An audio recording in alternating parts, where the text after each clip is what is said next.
নির্বাচন কমিশনের নিরপেক্ষতা রক্ষা এবং এসআইআর শুনানির নামে প্রান্তিক মানুষের হয়রানি বন্ধের দাবিতে পথে নামল সিপিআইএম। কোনো বৈধ ভোটারের নাম যেন ভোটার তালিকা থেকে বাদ না যায়, এই দাবিকে সামনে রেখে সিপিআইএমের বসিরহাট উত্তর এরিয়া কমিটির উদ্যোগে একটি প্রতিবাদ মিছিল ও সভার আয়োজন করা হয়।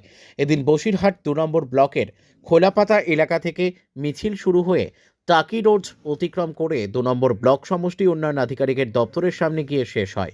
মিছিলে দলীয় কর্মী সমর্থকদের পাশাপাশি বহু সাধারণ মানুষ অংশ নেন। হাতে প্ল্যাকার্ড ও মুখে স্লোগান তুলে নির্বাচন কমিশনের ভূমিকা নিয়ে প্রশ্ন তোলেন তারা। অভিযোগ করা হয়, বিজেপির স্বার্থে প্রশাসনিক প্রক্রিয়াকে ব্যবহার করা হলে তা গণতন্ত্রের পক্ষে বিপজ্জনক হয়ে উঠবে। মিছিল শেষে দপ্তরের সামনে অনুষ্ঠিত প্রতিবাদ সভায় বক্তারা বলেন, এসআইআর শুনানির নামে সাধারণ মানুষকে ডেকে অযথা হয়রানি করা হচ্ছে। বহু ক্ষেত্রেই বৈধ নথিপত্র থাকা সত্ত্বেও ভোটারদের বিভ্রান্ত করা হচ্ছে এবং ভোটার তালিকা থেকে নাম বাদ পড়ার আশঙ্কা তৈরি করা হচ্ছে। এর ফলে প্রান্তিক ও দরিদ্র মানুষই সবচেয়ে বেশি ক্ষতিগ্রস্ত হচ্ছেন বলে অভিযোগ তোলা হয়।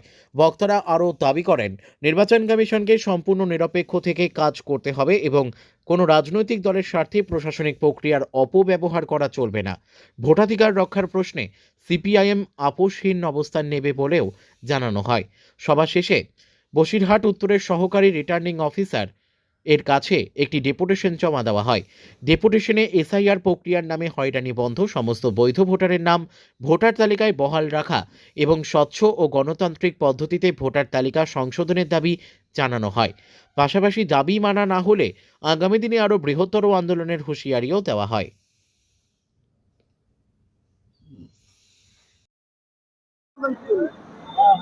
না, আমরা পথে নামছি বলতে রাজ্যের মানুষ পথে নামছে। এখন শুধু আমরা না, আপামর রাজ্যের মানুষ, তাদেরকে যেভাবে অস্থিরতার মধ্যে রাখা হচ্ছে আর এসআইআর এর নামে যেভাবে ভয় দেখানো হচ্ছে বা ভীতি প্রদর্শন করা হচ্ছে, এটা এক কথায় মানে অভূতপূর্ব বলা যায়। এটা কখনো সভ্য সমাজে এই জিনিস চলতে পারে না। ২০০২ সালেতেও এসআইআর হয়েছিল, আমাদের রাজ্যেও হয়েছিল।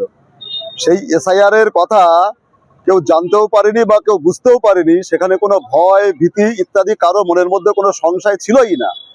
আর এবারকার যে এসআইআর হচ্ছে, এই এসআইআর নিয়ে মানুষের মধ্যে চূড়ান্ত বিভ্রান্তি। নির্বাচন কমিশন তারা কার্যত তুগলকিপনা করছে। এক কথায় এইরকম তুগলকিপনা নির্বাচন কমিশনের কাছ থেকে কখনো আশা করা যায় না।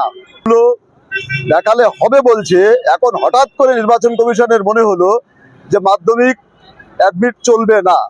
তাহলে নির্বাচন কমিশন তারা নিজেরা তৈরি করছে আইন, তারা নিজেরা বলছে, আবার তারা নিজেরাই আইন লঙ্ঘন করছে।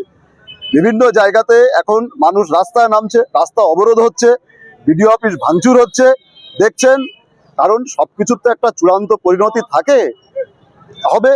আস্তে আস্তে মানুষ যেভাবে আজকে এখানে বসিরহাট ২ নম্বর বিডিও অফিসেও এখানে শয়ে শয়ে মানুষ তারা আসলো বা আসছে, এখনো আসছেন। সব হবে, বিডিও সাহেবের সঙ্গে কথা হবে বা অন্য আধিকারিকদের সঙ্গে কথা হবে। এটা যেমন গোটা রাজ্য জুড়ে চলছে, তেমনি আমাদের জেলার বিভিন্ন ব্লকে হচ্ছে। আজকেও অনেকগুলো ব্লকে হচ্ছে। এবং বারাসাত ২ নম্বর ব্লকে আমাদের পার্টির নেতা আহমেদ আলী খান তিনি আক্রান্ত হয়েছেন। যে তৃণমূল কংগ্রেস, এই এসআইআর তৃণমূল কংগ্রেসের ভূমিকাটা কি? এসআইআর নিয়ে তৃণমূল কংগ্রেসের তাদের স্পষ্ট কি ভূমিকা? এখনো পর্যন্ত মমতা ব্যানার্জি নির্দিষ্টভাবে এসআইআর নিয়ে কোনো কথা উনি বলেননি। বুঝতেই পাচ্ছেন।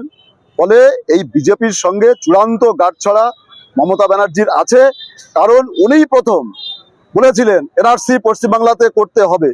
পার্লামেন্টে দাঁড়িয়ে মমতা ব্যানার্জি প্রথম বলেছিল যে পশ্চিমবাংলাতে এনআরসি করতে হবে। এখন উনি দুরকম তিন রকম গাইছেন।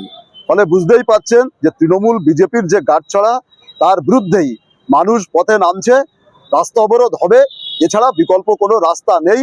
এবং নির্বাচন কমিশন তারা যে ঘৃণ্য চক্রান্ত যে ভূমিকা গ্রহণ করছে, এটা মানুষ কখনো মেনে নেবে না।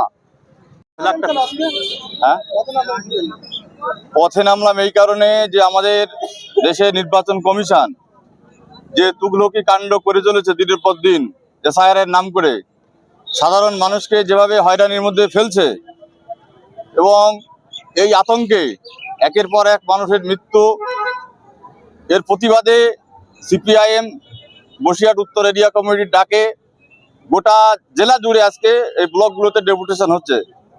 আমরা উত্তর এরিয়া কমিটির পক্ষ থেকে কলাপতা 2 নম্বর ব্লকে ইয়ারোর কাছে এবং বিধানসভা উত্তর বিধানসভা তার ইয়ারোর কাছে আমরা ডেপুটেশনে যাচ্ছি। এই জন্য যে নির্বাচন কমিশন প্রথমে ঘোষণা করেছিল যে এসআইআরে কোনো নথি দিতে হবে না, কেবলমাত্র 2002 এর সঙ্গে 2025-এর একটু মিল দেখা হবে। ইয়ারোর মিটিংয়ে ইয়ারোরা প্রথমে ঘোষণা করেছিল, কিন্তু এখন দেখা যাচ্ছে সম্পূর্ণ উল্টোটা। দিনের পর দিন নাগরিকত্ব যাচাইয়ের নাম করে যেভাবে মানুষকে হয়রানি করা হচ্ছে, তার প্রতিবাদে আমরা আজকে রাস্তায় নেমেছি। যদি নির্বাচন কমিশন তার এই তুগলকি সিদ্ধান্ত উইথড্র না করে, তাহলে আমরা আগামী দিনে সাধারণ মানুষকে নিয়ে আরো বৃহত্তর আন্দোলনে নামবো। আমার নাম আমির আলী।